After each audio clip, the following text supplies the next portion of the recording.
What it do, YouTube?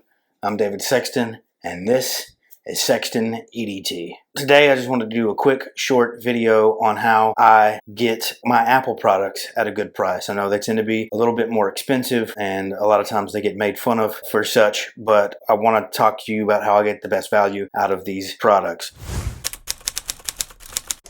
So, firstly, eBay is a great place. I know a lot of people are scared of eBay, but if you know what you're looking for, you do your research, you can find some really great deals. I got this Mac Mini right here. It's 2014. Works great. All I'm using it for is a file server and remote access for my iPad Pro. There's a video on that if you want to catch that, how I use the iPad Pro and the Mac Mini together to remotely access it and basically run Mac OS on my iPad Pro. But I got this guy for around $300 on eBay. Basically, it just came with this and the power cord. I could borrow keyboards to get it up and running, and then once it's running, I access it through that. Everything's great. $300, you're in a really good, usable Apple Mac Mini. So the value's there. I'm going to be able to turn around and sell it and get close to that back, around $300 again, and I've had it for a little over a year. You can't really beat that in your tech products because Apple holds their value so well. This iMac, I was able to get this 2017 iMac, the one that has the two USB-C Thunderbolt ports, and I was able to get it last year, or almost 2 years ago now, for $400, which is half of what they were going for, around $700-800. I was able to get it for $4 because if you look really closely, and I'll try to do some B-roll,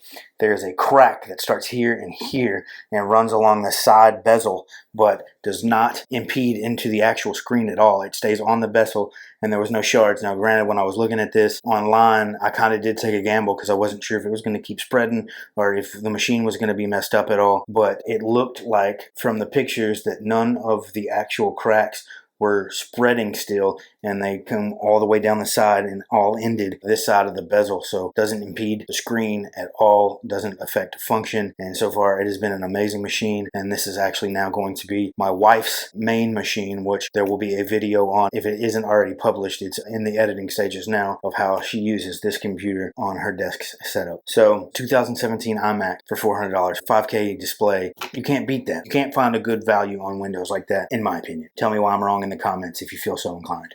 I'd love to hear from you. Another thing, the AirPod Pros that I have, I bought off of eBay. Got them for about $50 off what they were going for. Now, granted, I did run into an issue with the ones I bought before this that were fake. I figured it out, sent them back, immediately was giving my money back, and then turned around and got these. Instead of paying $150, $200 for a pair of headphones, I got them for around $125 actually. Another thing that I do, especially with my iPads, is I always do the cellular data, and then that way I'm able to buy it on a payment plan. So I've been paying $50 a month for data and the iPad, and so I don't have to have the money up front because these machines are getting expensive, especially these iPad Pros are getting stupid expensive. So being able to buy that on a payment plan with no interest through the cell company, which I always suggest doing the cellular service on your iPads because they're made to be mobile. You don't really want to be wasting time trying to tether them or find a Wi-Fi network. I always suggest doing that, and I do the same thing with this one. I got this one through Verizon, and I got this one through AT&T. I just wanted to interrupt real quick because since I recorded that video, I have gotten the M1 MacBook Air and wanted to talk about how I got a really good deal on this guy. Unlike some of the stuff that I talked about earlier, this is not something I bought used. I didn't get it from eBay, and it's obviously not something that I can get through the carrier interest-free payment plans. This is something that I was able to purchase directly through Apple for a really good discounted price, and that being a combination of the Apple certified refurbished and government discount that I qualify for because of my work. But they also have like an education discount, a couple other discounts that you may qualify for, but nonetheless, Apple Refurbished, I strongly recommend if you're looking for a good price. This thing had one battery cycle through it. Might have been somebody that got it, reviewed it, sent it back, or no telling, but this was a newer M1 MacBook Air. I wasn't going to find a used price for what I was willing to pay for it. Instead, I was able to get this guy upgraded for little more than what the entry-level baseline M1 MacBook Air. So that one comes in at $999. It has 256 gigabytes of storage and 8 gigs of RAM. This guy is 16 gigs of RAM, the 500 gigabytes of storage, and the 8-core GPU and CPU. And I was able to get it for $1,070, which is only $71 more than what the baseline costs. So you can't beat that in my opinion. So